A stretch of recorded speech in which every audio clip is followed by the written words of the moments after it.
For the first time in 23 years, a true sequel to Sonic 3 and Knuckles comes in 2017, and it becomes an instant classic.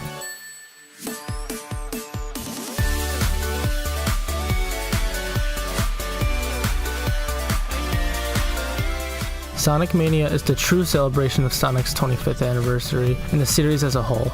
Long story short, a bunch of people who worked on Sonic fan projects were brought on board by Sega to bring a new Sonic game if it were on the Sega Saturn, a game we should have gotten after Sonic and Knuckles. From the instruction manual, Sonic and Tails pick up a strange energy source and determine it to be on Angel Island. Upon their arrival, they are greeted by a handful of egg robos who got it first. The energy source turned out to be something called the Phantom Ruby. It activates and sends Sonic and Tails, as well as Knuckles who happen to be nearby, to a familiar place. Upon first playing the game, you can tell from the beginning that the sprite work in the characters, objects, and background are made with love. They are so expressive, well designed, and even breathtaking. So much time was put into putting that extra frame of animation or extra layer in the background to make this game come alive and really stand out not only from other Sonic games, but games in general. There are so many callbacks to the past, even the Game Gear games, which have seemed to be forgotten about until now. I think there are even references to other media such as the Sonic OVA and the cartoons, either in terms of visuals or audio. Mania also has an animated intro sequence that harkens back to Sonic CD's animated intro, directed by Tyson Hesse, who has contributed to Sonic through the comics, and personally my favorite artist growing up. It's just another labor of love for the series and a fan service that has been jam-packed for veterans and new players of the series. It's a nice addition, especially for people like me who love animation like this. The music in this game was composed by T. Lopes, another Sonic fan who just absolutely nails every single track. I always think that music in any aspect of entertainment cannot be judged right away. Music is a type of media that you need to listen to over a course of time to really appreciate or criticize correctly. But for this game, I was instantly drawn to every piece of music. There's no low point for the sound design for this game. Here are a few of my favorite spoiler-free tracks.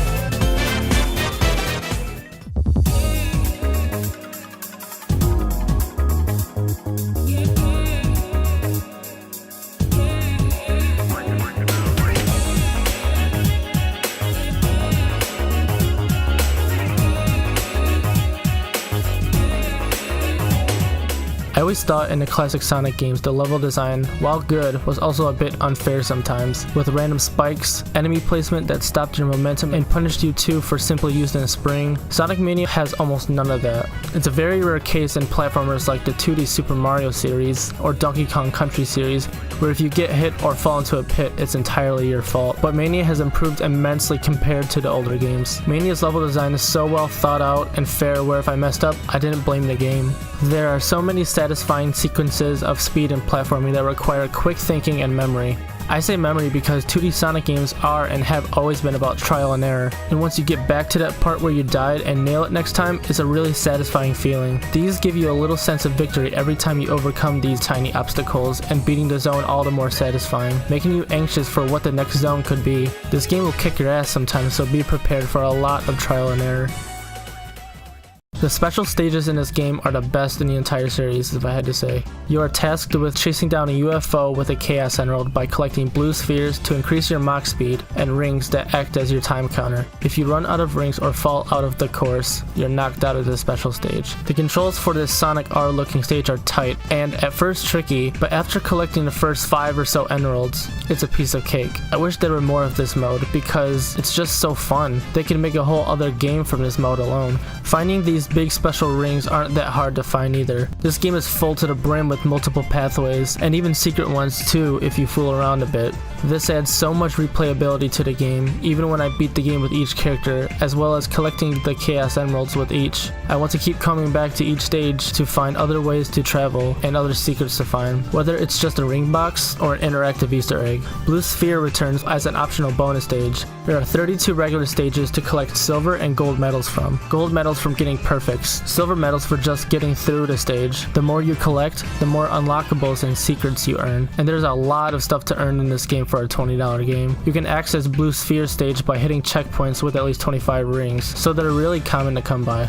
While a lot of old stages return, they almost feel completely new. Each old stage has some faithful recreations, but it has more original level design and even new or borrowed gimmicks from old games. The game even features alternate paths, level variation, and an exclusive boss for Knuckles, making his playthrough almost completely different feeling.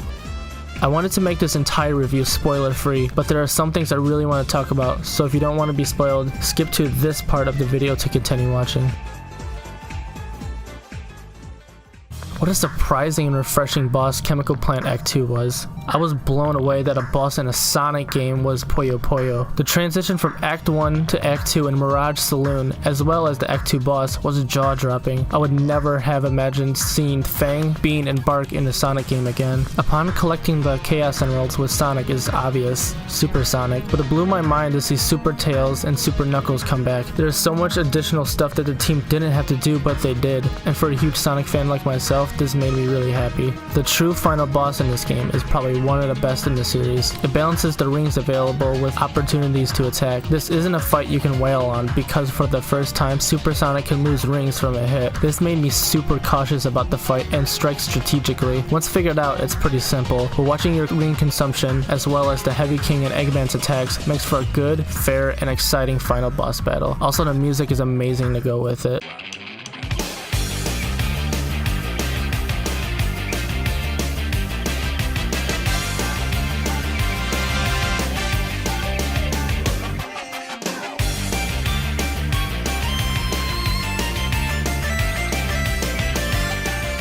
There are a lot of secrets to collect, like Sonic's old abilities, debug mode, and a hilarious mode that anyone in the Sonic community will recognize, and Knuckles mode. You can even unlock more Blue Sphere stages in a Mean Bean mode. There's so much in this game that's kind of unreal.